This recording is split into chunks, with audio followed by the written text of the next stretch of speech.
Do you know what the difference is between Adolf Hitler and Al Capone? Hitler's dead. Capone lives like a king in Florida. He has full-blown dementia. I have reason to believe it could all be an elaborate act. What's this about? We have information that your client may have tucked away a very large sum of money. You can drop the act now. You got goons walking around.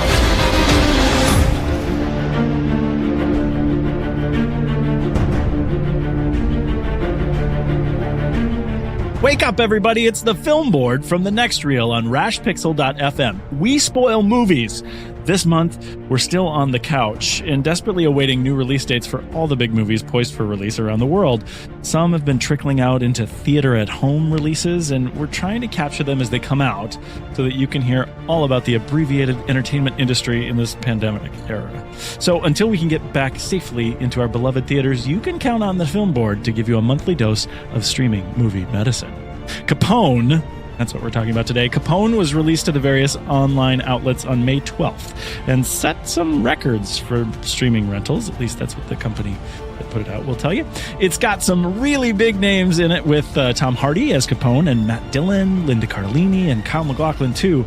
And with the lack of new film fodder out there in the world right now, you may have an interest in testing this one out. So here today, we're going to spoil the heck out of the bed they're sleeping in so you can get a sense if it's right for you. Foreshadowing. Today's movie experience is different, but our spoilers remain the same. And you can find out all about the details about The Next Reel's party of podcasts at thenextreel.com. There you'll see that the best way to support our ongoing efforts to talk about the entire motion picture medium is over at patreon.com/thenextreel. Subscriptions there help us keep the conversation going here on your favorite podcast platform and everywhere else in the world. Okay, let's introduce our hosts tonight. Let's talk about everybody's advanced directives with Pete Wright. That's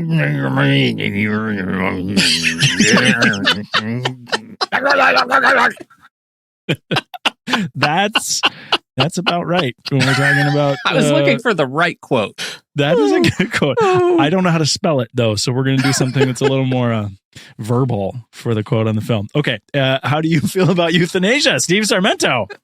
After this film, yes, please. I am JJ, and I sprung those, medical things on these guys a little bit because, wow, this is not a gangster movie, right? It's Capone, but it's not a gangster movie. People are, of course, captivated by the life and travails of Al Capone, but this is a movie about senility and deterioration, and I am totally getting ahead of myself here a bit, but I usually let these guys tell you their initial thoughts first. So how was Capone for you, Steve? I couldn't figure out what genre this film was, and that was my biggest challenge of trying to figure out what this film was, because I had expectations, because I did watch the trailer, because I think it was somebody's trailer pick. That's rare. It was, yeah, definitely. I think it might have been mine. Right? I don't know. It may have been. So we talked about this. I was familiar with the trailer, but I had an expectation of one type of film, and it gave me something else, and then something else, and something else. And I think that's my biggest challenge with this, is it couldn't figure out what type of movie it wanted to be. Those are a few something else's there. And that seems like a fairly benign initial thought for what could be yet to come. Okay, Pete, how did Capone sit with you? Okay, so it's a movie that I feel like I went in curious. I was not really provoked by the trailer, just in terms of the fact that there are a lot of people involved that I really like. But I thought that the concept, the conceit of the film, choosing this last year of Capone's life in the context of telling like a mystery thriller, that's kind of what the trailer sets us up for, I thought was really weird. Why would they pick a boring, sort of slow, like they must have found something about Capone that I don't know to make this movie interesting. And right? They must have. They must have, and it turns out they didn't. No, they didn't. And I think you bring up a good point, because the trailer does set up something completely different than what's on the screen. Yeah. And I think it's interesting that you weren't particularly captivated by the trailer, even though it was your pick for a set, Matt. Well, and sometimes I pick these trailers for the set, Matt, because they provoke me in a different way. And this one I was provoked because, we've had some fun talking about Child 44 and also Quarantine and Josh Trank and his legendary self-review of Fantastic Four. And I really loved Chronicle. And is this a movie that's going to bolster all of them? I wonder. Let's put it on the set, Matt, and see. Yeah, and so we took that and we said, let's put it on a film board and see. And I think we're going to, I don't know how fine tooth our comb is going to be on this, but we're going to have to dig a bit to get through this one. Okay, here, let me give a quick synopsis. Al Capone is 48, and has deteriorated in health with a condition called neurosyphilis, which, not so fun fact here, is a central nervous system affliction that develops in patients with advanced syphilis, and in today's world, it actually happens to AIDS patients. He, in this time, has suffered a stroke, so the authorities have released it. Oh gosh, I'm already yes, this is what this movie is about. He's suffered a stroke, so the authorities have released him from jail to his residence in Florida. He's hallucinating. He's paranoid. He's hidden some money, so of course now it's lost to him. The government is trying to find out where it's hidden, and his home and family are crumbling around him. Or is any of this even happening? Do we know? That is kind of a central question. Right? He's hallucinating. That's accurate. We know that's happening. Yes. So it's a little confusing to him and to us too, us in the audience. It's confusing to us too. This is my initial thought and my quick synopsis. I need help with this one, guys. So, okay, what is the message of this story? Why was it made? I don't know. That comes back to the question of what are they trying to say? What are they trying to do? Because going back to the trailer, it's set up as this cat and mouse with the FBI, and we get a hint of that even with the doctor played by Kyle MacLachlan, because there's a piece where they're he's done something and he's brokered some deal and he's supposed to be getting some information.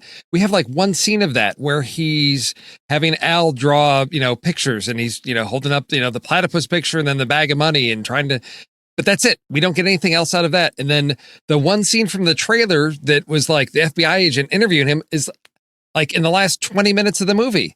So we don't even have that at all. So I feel like if that was a part of the story, it got cut out someplace for some reason to focus on a half-hour long hallucination sequence, which is interesting. And visually there was some interesting things, and I was engaged and somewhat entertained by that, but that isn't enough to support a whole story. So I don't know that there was I guess my biggest frustration is I don't know if this is supposed to be a morality tale about when you hold all those lies and it starts to eat at you. Is it something about that? Because that's one point. Is it about family? I don't know. That's the issue, is it doesn't fully embrace any one thing and then falls short in all of them because it just can't commit to one thing at all. We talk about the hallucinations and all that, but the beginning of the movie starts off with what was kind of compelling of Al stalking in his house because he hears something. Turns out he's playing hide and seek with the kids. So that's our sort of he's not this, angry, violent gangster. He's a family man, and he's out in the yard with the kids and all that. And it's Thanksgiving dinner, and he's coherent and lucid. I thought that was exceptional. I thought that was exceptional. I thought that was a great way to start the movie. Yes. Yeah, it was. I felt great for about 45 seconds. And then it goes off the rails because then I have no sense of time. That's the other piece until we get the Thanksgiving dinner at the end, because he's falling apart, but I don't have a sense because it's Florida. We have no seasons. How fast, does he start losing it mentally? All of a sudden he's losing touch with reality. And this movie is not Shutter Island, a movie that is a great mind bender that will play with that. This one is nowhere near that league because there's no rules to any of this. That is my central issue here. But I want to go back to this other point about where we put the character in his life, because that is a central failing of the movie for me, because it's this moody, brooding sort of drama about this point in a man's life that without great consideration doesn't really merit attention, right? It's dark, it's filthy, it's full of regret. If you're going to do this story about this point in a man's life, it's got to be in the context of something greater. And I cannot think of a movie that does this any better than Diving Bell and the Butterfly, which is a movie I've only seen a handful of times, very few times. The last time I watched it, we did it for the show like 8 years ago. But that movie sticks with me, right? If you don't remember, it's a story of a publisher in France. It's a true story. He is in a horrible car accident in his convertible, and he is rendered locked in, right? His body gives up on him, and all he has are his blinks. He can move his twitches eyes. And that movie is dark and hard to watch, and it is captivating because it goes somewhere. At the end, we see that he has written a book with eye twitches thanks to his speech pathologist. And that is an incredibly rewarding journey, right? They discovered something there that gives me something to love and hang on to and celebrate. Back to Capone, we kind of already know that the mysterious millions were never found. We know there's no money. We knew that going in. We know everything there is to know about this movie. So what was it that they latched onto? We know he's been watched by the police through the end of his days. We know all of this. There was no story. There was no nugget. There was nothing to hang our hats on. And this is my central point. I swear I'll shut up. This is why I thought Steve might find something to latch onto. So obviously, I'm on the record that this film isn't for me. But if I put on my Steve hat, it nails this portrait of this haunted, hunting sort of predator of a man as he is transformed into this empty vessel, right? He is a victim of his own life, the horrors that he has wrought and brought onto so many people. This is the lifelong debt of violence that is finally called. And we get that middle section that just nails that point. And so if you're a hardcore character person, if that's why you saw this movie, then I think you might find something resonant in here. So I didn't, but you might. Well, and I don't want to disagree with you, because I think you guys are right in this idea that how hard dementia or aging or stroke victims, how hard it is for them to battle reality versus non-reality is complicated by the type of man that Al Capone was. I think that's actually a captivating story if you tell it like a story. This had no story elements. The complicating incident was before the film started. There is no momentum throughout the film. There is no actual climax. There is just random asides that we've kind of talked about. You cannot tell if these are real. The idea about the children at the beginning, that this menacing thing with some suspense and drama, that it turns out he's a family, and with the family and all this kind of thing. They replay it later with him absent from it, and you see, I guess that's for passage of time. But while you're questioning reality throughout the film because you're being led through it by an unreliable narrator, you have no idea what's true and what's not. And when we are presented with fictional characters, they have confusing elements that don't make any sense for the fiction. It's a terribly confusing fugue, and maybe that's the point. But in terms of why it was made, I mentioned it's like a fugue. What Josh Trank talked about with this is that it was a spec script that he wrote after he lost creative control of the Fantastic Four. And and then when he was set up to do the Boba Fett standalone movie, and he walked out because it was like he saw a mess coming, and then he said that he sat on a lawn chair in his backyard for 6 months and gained 60 pounds. And, this is when he wrote this thing. You see that in this film, but it's not a story. There's no story here. It's not finished. No, it's not. It honestly feels like it's not really started. Right? Yeah. When you hear that it's a spec script, you see the concept of an idea, but there's no execution here. And it was pulled along by some interesting performances by great actors. but there's really nothing to this movie, and I don't know what they're doing. I mean, is it compelling to people because it's a gangster? I mean, I don't really care about gangsters either, but it's not a gangster movie. It's about dying. You wouldn't call it the Tree of Life of mob films, Steve? Shaking my fist. No, because like I said, I put this more alongside. I'm going to always come back to Shutter Island because you have a character that's losing track of reality. And to me, that where things went really wrong, where I felt really betrayed, because I'm willing to either fully trust the narrative and it's going to give me some, I'm going to go along with it, or you're going to do something wrong. It's going to cause me to question every single moment. And it comes down to this. We have this character played by Matt Dillon, and there's a scene that reveals he's not there, which is fine. That's, we know Al's, hallucinating or whatever.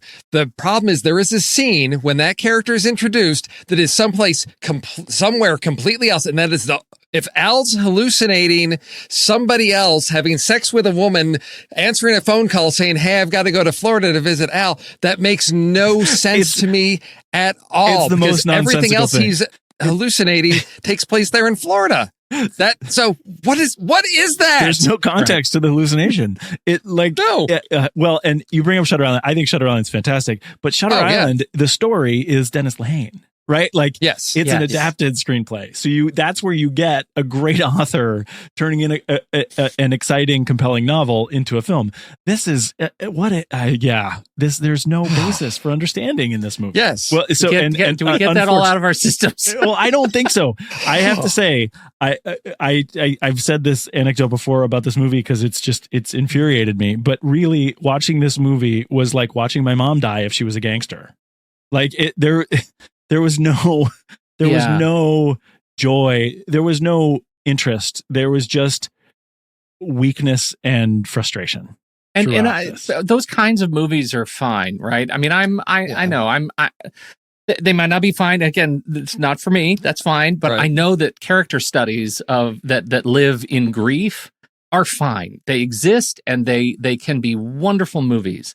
In this one, I worry a little bit because there was no celebration, and I'm really glad that you brought that point up about your mom, JJ, because I was thinking about you as I was watching this movie. Sure, knowing what you experienced, that when you suck the narrative part out of a movie and just leave us with this portrait and nothing else to kind of hang on to, is that a disrespectful thing to do to people who have suffered with it and caregivers of those people? Like, I think yes. Does this end up being a disrespectful movie? I think yes.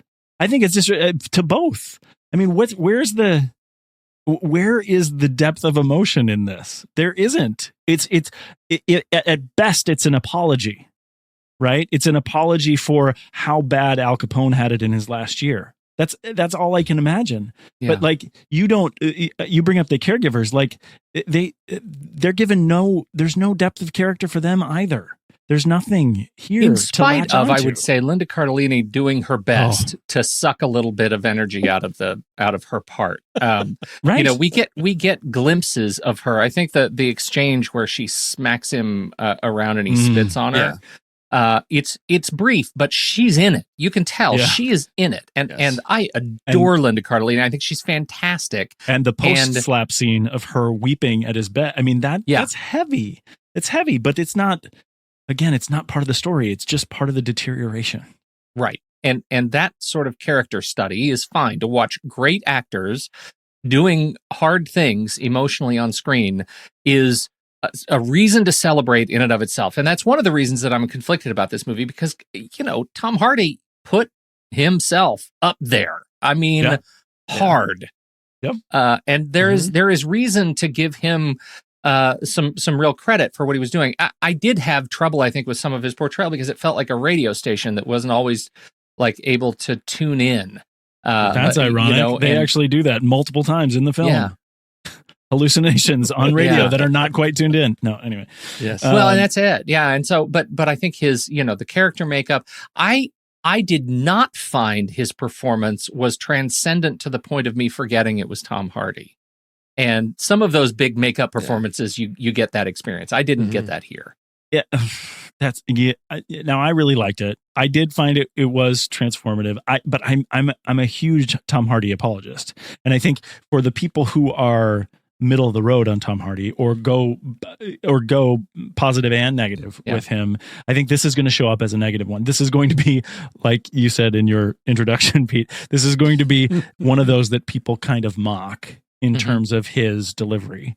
But I think, I just admire the guy so much for fully committing to everything he does when he's on screen. And I will see, I don't mind. I wanted to see this movie before it came out because I wanted to see what he did with it. And I was satisfied with his, the stuff he was doing. Just amazing, intense. Well, the one, and Pete, you sort of touched on this, the whole, dealing with the history of violence in his life. The scene at the dinner table when Gino's sitting down and he's cutting into his steak. That moment there that harkens back to the hallucination, all of that. I mean, that's another one of those moments where I thought there's such great potential in this if we crack it open and dig into those moments, because that was a powerful scene of cutting into this steak and the flashback to seeing Gino just horribly just gouging into someone's neck with a knife, and his reaction in that hallucination of, what have I created? What, these are the people that, are his people. Look at this horrible violence. There seemed to be some remorse. There was something there, but the story never pushed into that. It never leaned into that more. And I think that's the film that I would have really loved to have seen, because that gives us, going back to Pete's question, why? What is this really about? And that would be it. And that's perhaps the most frustrating thing for me about this movie is it's got such great potential. There are those moments there, and I think I see why this cast may have signed on for these things, because there are those pieces. And I wonder if there was more script. It feels like, as I said, there are pieces that were cut down or edited out for whatever reason, but there is such great potential. But unfortunately, it doesn't come together as a coherent whole film. Can I ask you guys what you expected? Like, and I don't want to do a fix the movie segment here, right? That's not my intention, but I really am curious at given points in the film, in the first act of the film, I would say before the second act, opera of regret. What did you expect the movie to unveil for you by the end? Like, what did you see coming? What are you talking about? What, if on view of the trailer? Is that the thing? Well, I just mean the movie opens and we see him. We know he's deteriorating, but he hasn't had his stroke yet. He hasn't gone into his head that we no longer know what's happening. But we know that there is money hidden. We know that the police are watching him. We know that there's some intrigue building around these two bodies, right? The law enforcement community and the Capone estate. What did you expect to happen? What it sets itself up for early on is we get a lot of the paranoia piece. And are they really out there watching him? Are they, is he hallucinating the people out there? Or is he really under surveillance? And we know there is some surveillance, and I'll come to one of the oddest surveillance moments in the movie in a bit. But that's what I really wanted to get to, was that exploration of, and it gets into the whole mind game piece a little bit, but are they really still out to get him or not? And the dynamic and stress that would create, and tension between himself and his family, himself and his crew that's there, his bodyguards, all of that creates this dynamic of, they may not believe him, but if he's believes that this is what's going on, to me, there's some great tension in a dynamic for a story, in terms of, he feels that he's got a grasp on reality and he's going to fight for that, and everybody's going to be against him. And that creates some back and forth that didn't really exist. It feels like it wanted to go there. And that's what I was expecting. When you think of Al Capone, who was, he was in charge of everything, and now we even have that moment with the doctor saying, hey, taking all of this stuff out, that may, that's not a good thing. We need to keep some stability around him. And for somebody that's aging and seeing their life changing and their world changing, that's a frightening thing, and we could have leaned into that, and for him to grasp what was familiar to him, which was it's me versus the FBI. That's his comfort zone. That's the base that he can always come back to.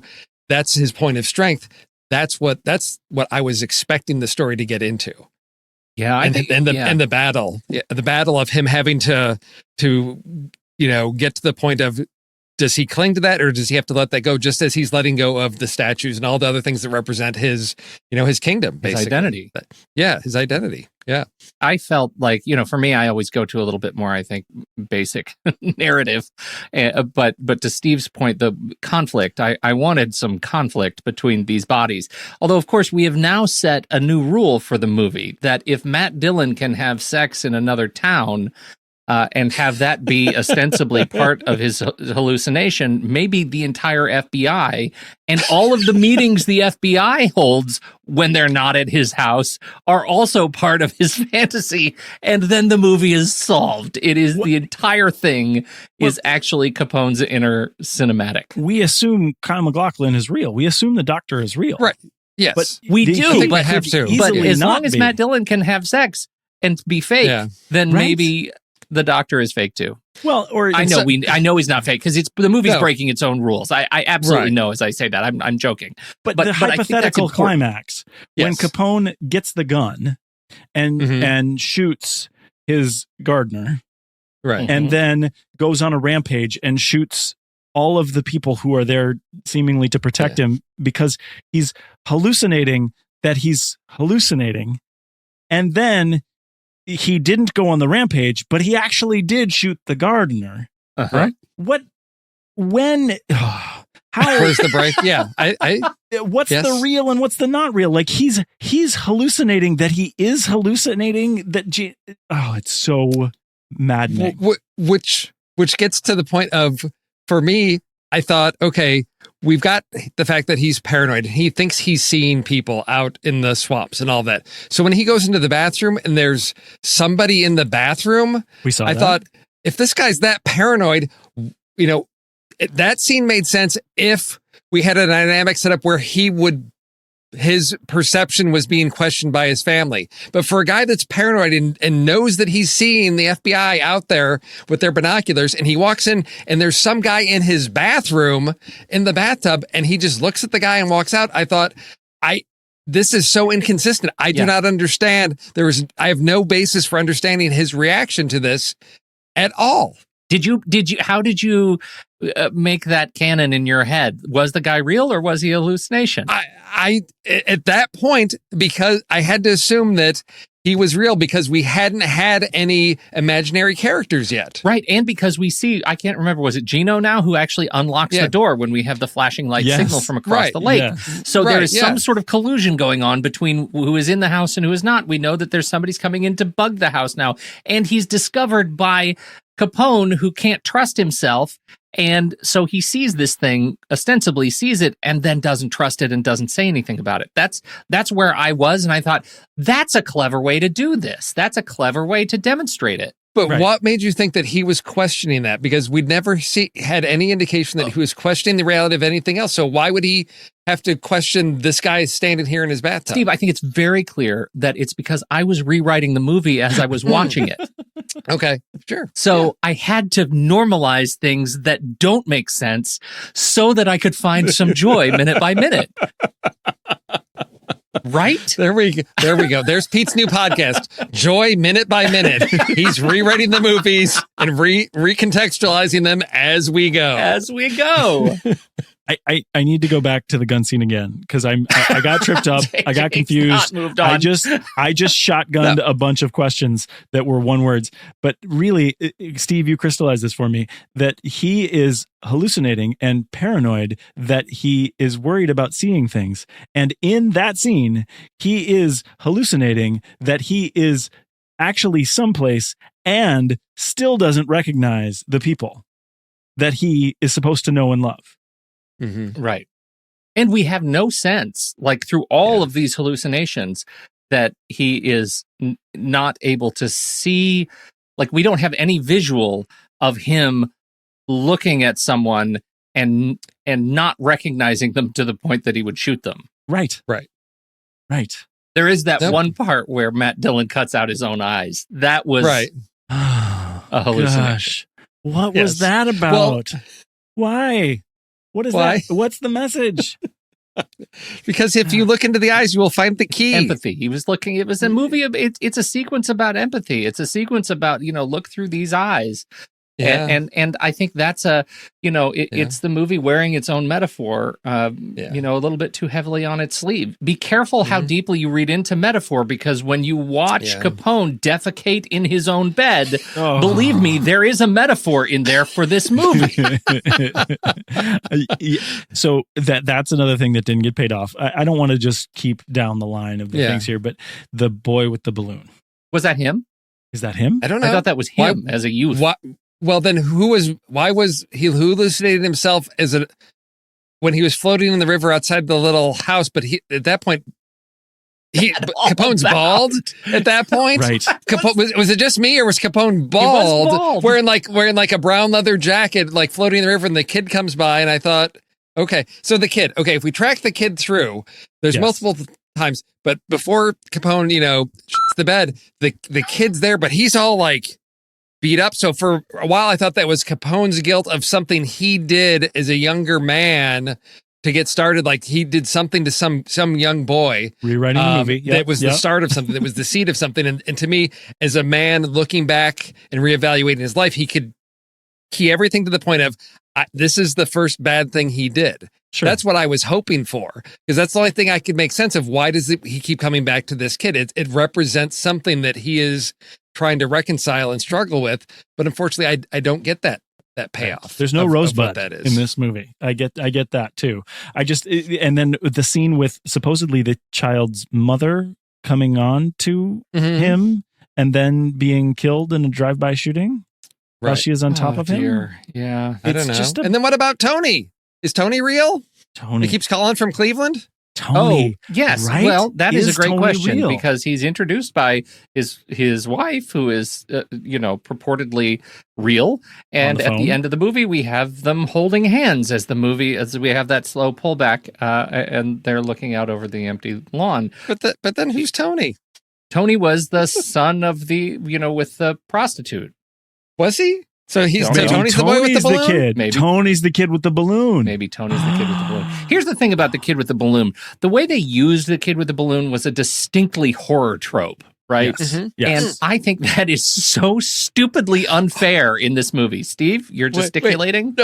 No, because this was the other thought that struck me, because you're right, it is a horror trope. And I thought, if they had played this as a horror movie, Al Capone horror movie of he's losing touch on reality and just gone really deep into the horror tropes with this, of like struggling with dementia and all that, and gone horror, this would have been a far more entertaining movie of talking about the being haunted by demons, that are of demons. his past, literally, whether they are or not physically. But I thought that tonally would have been really, really neat. Let's fix the movie. But I thought the same thing, because it was early on when the kid with the balloon.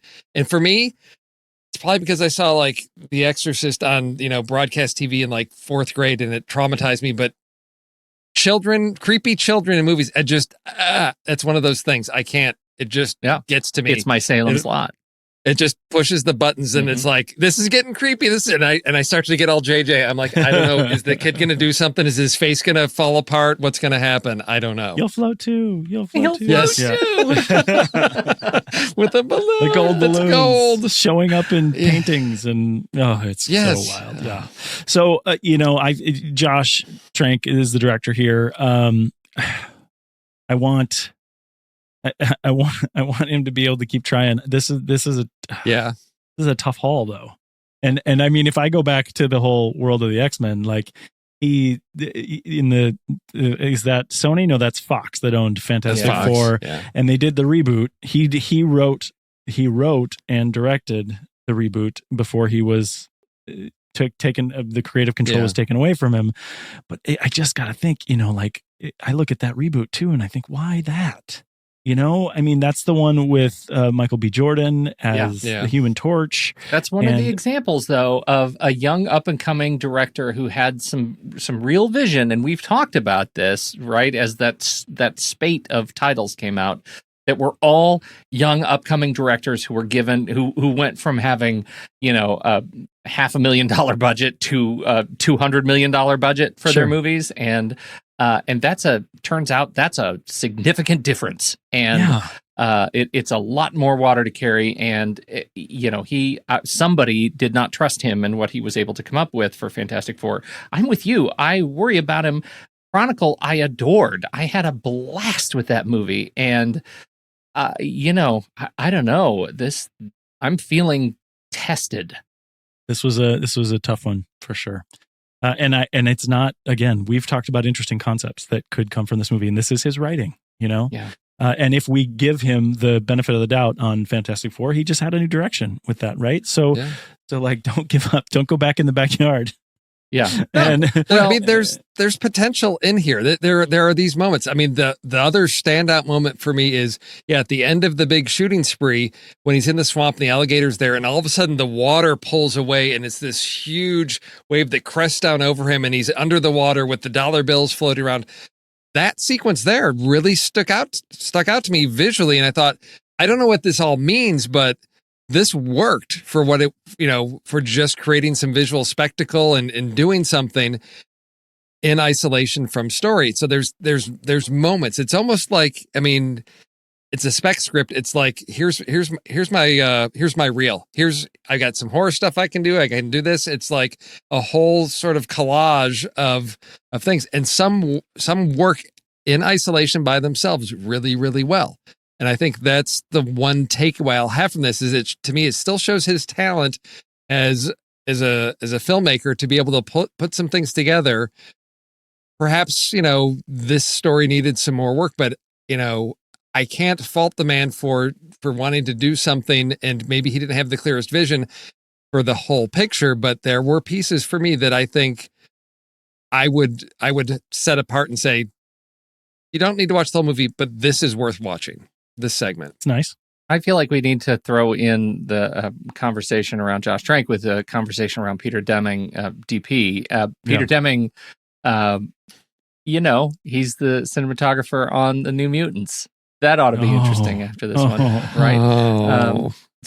But he was also behind Mulholland Drive. So you talk about somebody who's able to do, and he was the Twin Peaks, and so you talk about somebody who's able to come up with some really beautiful, strong imagery. The problem I have with this is they did come up with some beautiful, strong imagery and some strong use of camera, and then they use the same tropes over and over and over and over and over again. Please. Yes. If I get one more look at the back of Capone's head, I'm going to close my head in the car door. It's just, it was very frustrating, the sort of visual repetition of the movie to me. So I'm curious what you guys.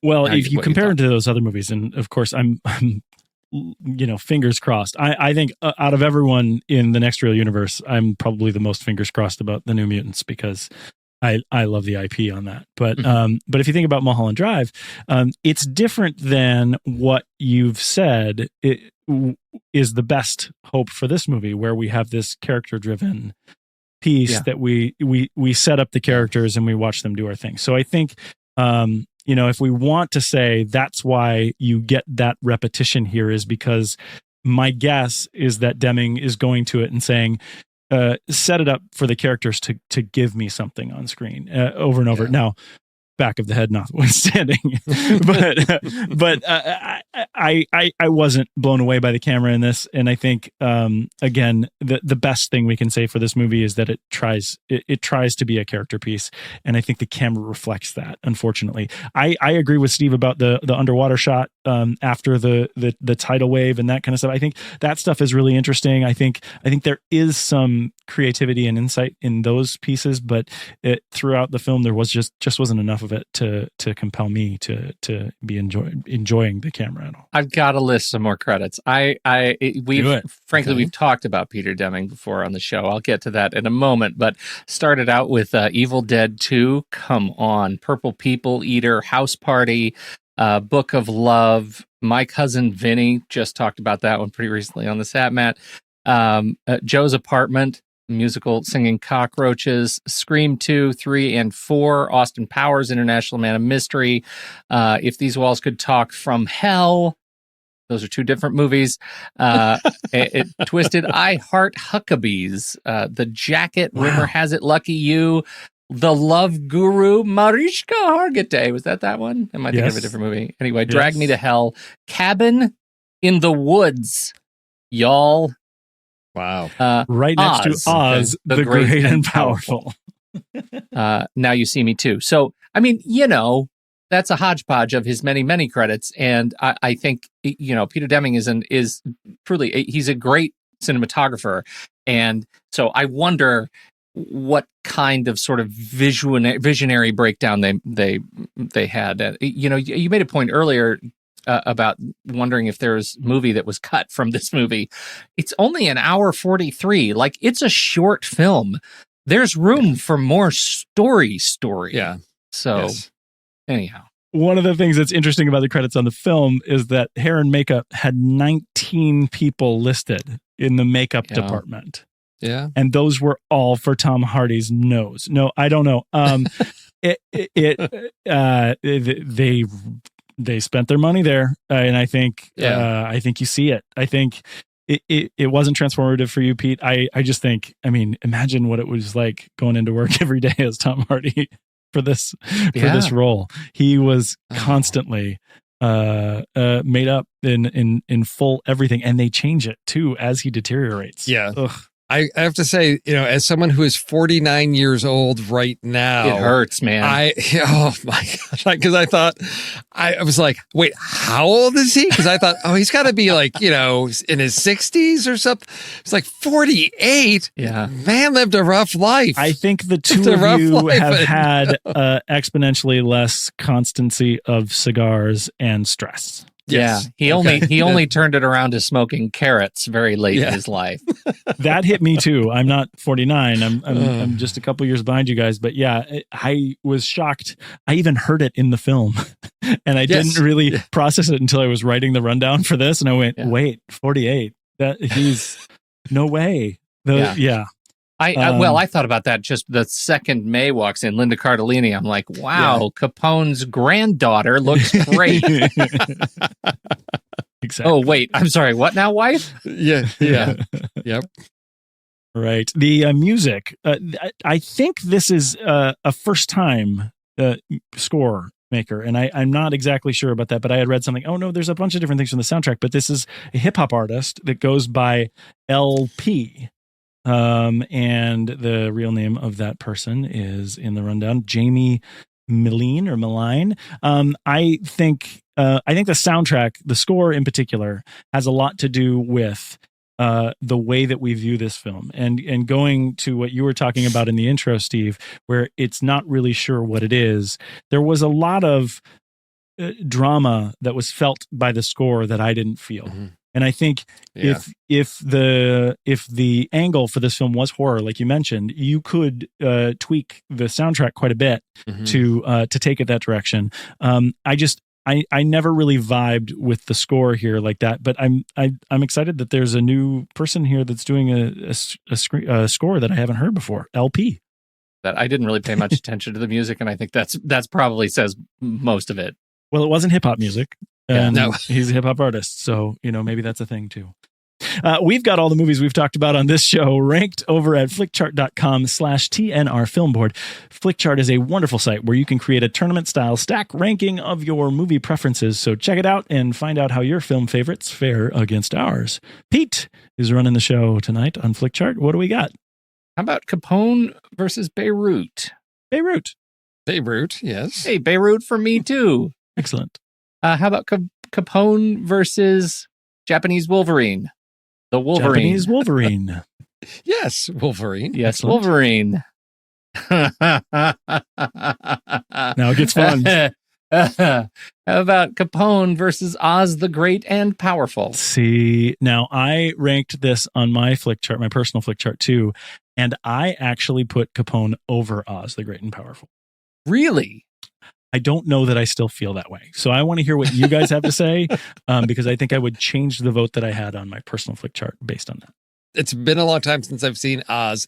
And I think on that film board, I think I defended that film more than the others.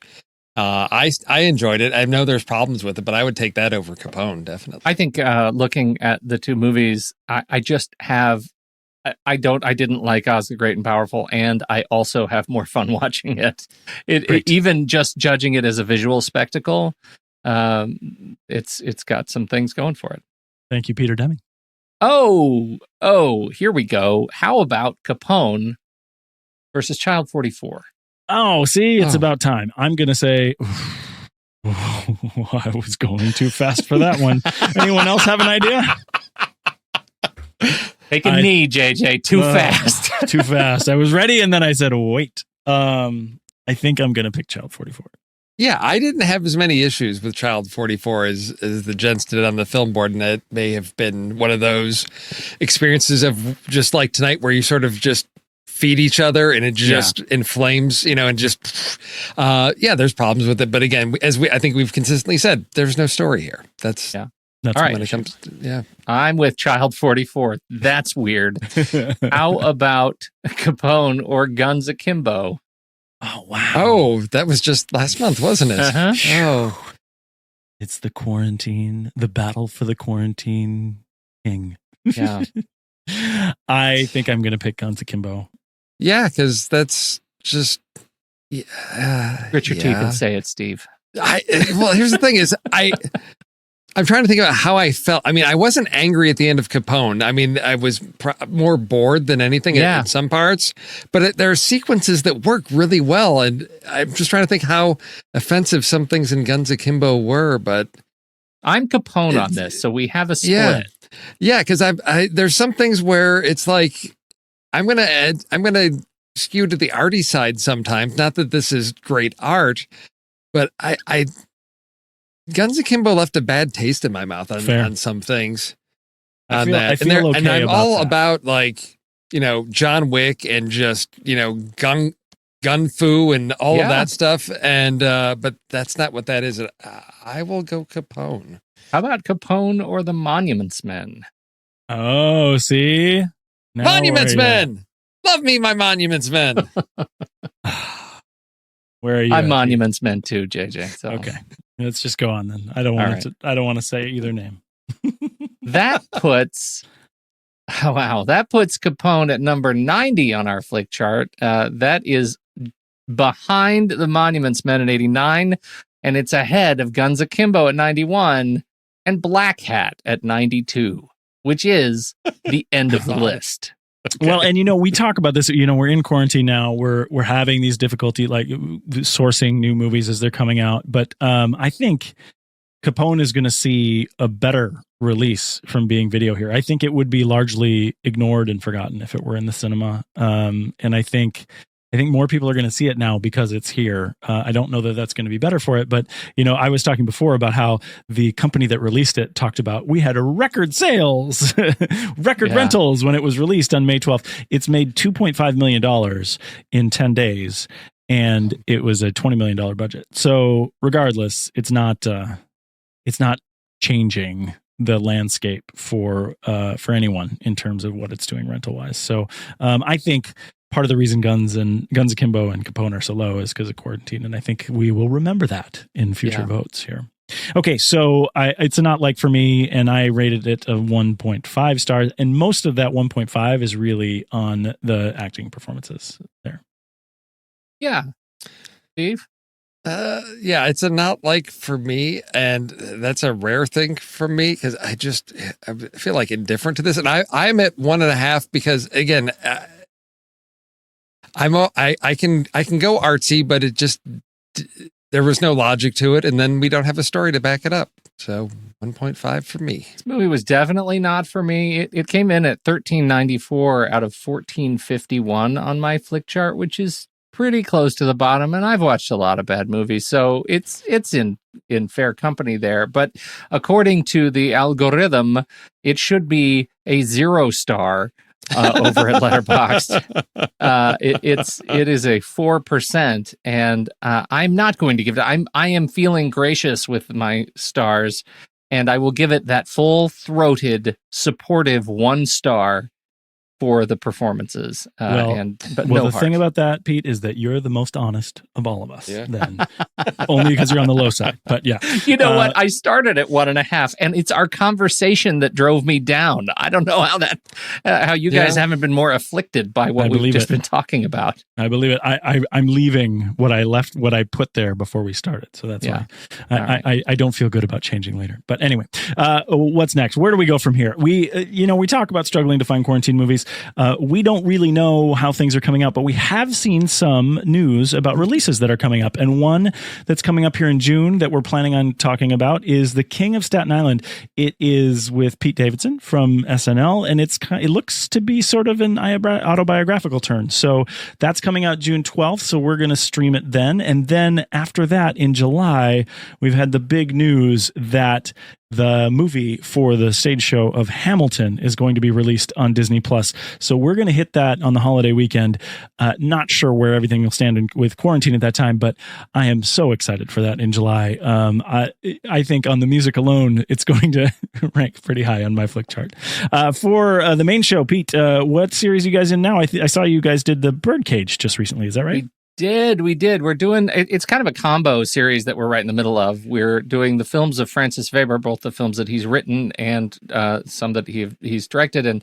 And he's also a movies and their remakes guy because he's a French filmmaker, and he did La Cage aux Folles and Le Dîner du Con and The Dinner Game. And those are funny French character farce films, and only 2 of the many films that American, film industry has decided need to be remade.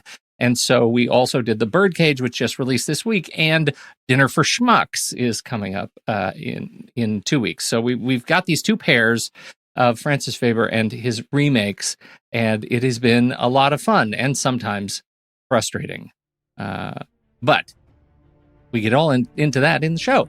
Nice. I'm a big fan of The Birdcage, so I definitely will listen to that show. So. Oh, it's terrific. All you awesome people listening out there should come to join us on Discord at thenextreel.com. Click on the cool button at the bottom of the page to let us know you want to connect on our server. There we gather with our fun film family and discuss lots of remarkable things from throughout the entertainment universe. On Discord, you will find boards to chat about all of our shows. So come online with us to join the gang. It's a simple initiation with no hazing. We promise. And that's where we'll keep the conversation going. But for this one, say goodnight, Pete Wright. And one more word from Steve Sarmento. Hondo. At the next reel, when the movie ends, our conversation begins.